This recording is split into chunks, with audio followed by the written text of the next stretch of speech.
Жанагы чет элден келген жарандарга вид на жительство деп турат могу жердечи. Бул СНГ ЭСтерге 2500 сом берилет экен.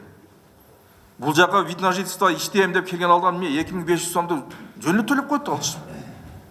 Ушул жерге көбөйтпөсүңөр андан көрө. А граждан дальнего зарубежья дейт 15 000 сом дейт, болгон дейт. Ал эми ошолор эле ошол лицензиясын жоготуп берсе, жанагы вид на жительствону жоготуп берген болсо 200 сом штраф экен болгонучу. А биздин жарандар, кыргыздын жарандары азыр ID картасын жоготуп берсе канча төлөйт азыр? Айткачы кана. Кана ГРСтин барбы бу жерде? Бар. Денис Сомович, ID карта жоткондо эчтеке төлөбөйт, жаңын алат кайра. Өзүңүздү таанышып койсоңуз, ГРСтин өкүлчүлүгү. Бакчиев Данияр Саскачы. Кандай төлөбөйт?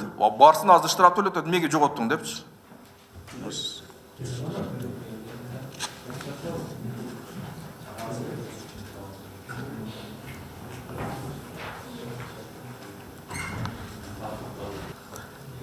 Ана билбесиңер, билип келели ушундай суроолордучу.